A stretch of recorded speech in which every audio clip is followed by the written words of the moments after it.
भाई लोग, आज की वीडियो का मकसद एकदम क्लियर है। स्पाइडरमैन नोयर को लेकर जो भी कंफ्यूजन है उसे जड़ से खत्म करना। क्योंकि जैसे ही स्पाइडरमैन नोयर का नाम आता है, दिमाग में ढेर सारे सवाल घूमने लगते हैं। ये कौन सा स्पाइडरमैन है? क्या ये वही पीटर पार्कर है? क्या ये एमसीयू का हिस्सा है? ये ब्लैक एंड व्हाइट लुक क्यों है? और सबसे जरूरी, ये स्पाइडर वर्स में फिट कैसे बैठता है? तो आज हम इसे बिल्कुल बेसिक्स से समझेंगे, बिना ये माने कि आपको कॉमिक्स की पहले से जानकारी है। सबसे पहले एक बात साफ कर लो, स्पाइडरमैन नोयर कोई नया बना हुआ कैरेक्टर नहीं है। ये काफी समय से मार्वल कॉमिक्स में मौजूद है। मेनस्ट्रीम ऑडियंस के बीच ये फेमस हुआ था जब हमने Spiderman into the Spiderverse देखी थी, जहां इसकी आवाज दी थी निकोलस केज ने।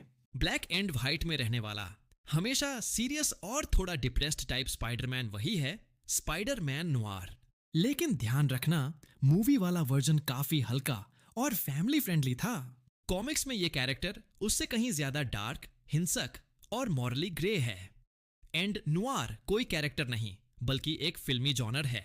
इसकी शुरुआत 1940-50 के हॉलीवुड सिनेमा में हुई थी। इस जॉनर की खासियतें हैं कि हैवी शैडो और high contrast lighting and crime, corruption और मिस्ट्री पर आधारित कहानी एंड डिटेक्टिव जैसा हीरो जो खुद भी टूटा हुआ इंसान होता है एंड हैप्पी एंडिंग की गारंटी नहीं। दुनिया अक्सर इनकम्प्लीट और अंधेरी दिखाई जाती है। मार्वल ने इसी स्टाइल को कॉमिक्स में अपनाया और एक अलग यूनिवर्स बना दिया। एंड कॉमिक्स में इसे कहा जाता है अर्थ 9 डिकम्पोर।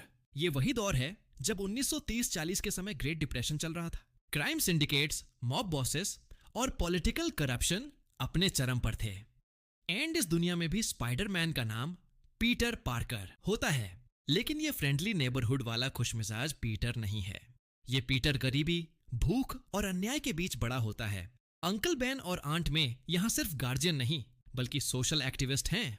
यहाँ नॉर्मन ऑसबॉर्न उर्फ goblin, Norman Osborne, uncle Ben की हत्या करवाता है और यही इस पीटर के जीवन का टर्निंग पॉइंट बनता है। सबसे बड़ा फर्क, पावर्स मिलने का तरीका। यहाँ कोई लैब एक्सीडेंट नहीं होता, बल्कि एक प्राचीन स्पाइडर आइडल से जुड़े मिस्टिकल एलिमेंट्स के जरिए उसे शक्तियां मिलती हैं। यानी इस वर्जन में साइंस से ज्यादा सुपरनेचुरल एंगल है। एंड ये स्पाइडरमैन गन भी यूज करता है। हाँ, और यही बात इसे बाकी वर्जन से अलग करती है। इसका कॉस्ट्यूम चमकीला नहीं, ब्लैक ट्रेंच कोट, गॉगल्स और सिंपल मास्क। ये स्पाइडरमैन क्रिमिनल्स को सिर्फ वेब में लपेटकर पुलिस को नहीं देता, कई कहानियों में ये लीथल फोर्स भी इस्तेमाल करता है। यानी इसे आप एक एंटी हीरो भी कह सकते हो। एंड स्पाइडर वर्स में इसकी जगह कहां पर है? सो मार्वल का मल्टीवर्स बहुत बड़ा है, लेकिन उसका सबसे पॉपुलर हिस्सा है स्पाइडर वर्स। यहां आपको मिलते हैं स्पाइडर ग्वेन, मिलेस मोरालेस, पवित्र प्रभाकर, स्पाइडर पंक। इन सब के बीच स्पाइडरमैन नोयर हमेशा से फैन फेवरेट रहा है। कॉमिक इवेंट्स में ये सिर्फ कैमियो नहीं करता, बल्कि वेब वॉरियर्स जैसी टीम का हिस्सा भी रहा है। एंड एक दिमाग में क्वेश्चन है, क्या नई सीरीज एमसीयू का हिस्सा है? जब Amazon स्टूडियोज और सोनी पिक्चर्स टेलीविजन ने live action Spiderman Noire series announce की तो कंफ्यूजन बढ़ गया। सीधा जवाब, ये एमसीयू का पार्ट नहीं है, लेकिन मल्टीवर्स के कॉन्सेप्ट में आगे चलकर कुछ भी संभव है। एक और दिलचस्प बात, सीरीज में पीटर पार्कर नाम की जगह बेन राइली यूज किया जा रहा है। कॉमिक्स में बेन राइली स्कारलेट स्पाइडर के नाम से जाना जाता है। काफी संभावना है कि ये राइट्स और लीगल कारणों की वजह से हो रहा हो।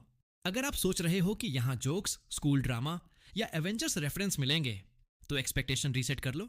ये सीरीज ज्यादा मिलती जुलती लगेगी। The Batman, Blade Runner, Sin City, dark visuals, slow burn story, detective vibe and intense tone से एंड। स्पाइडरमैन नोयर कोई रिप्लेसमेंट नहीं है टॉम हॉलैंड के स्पाइडरमैन का।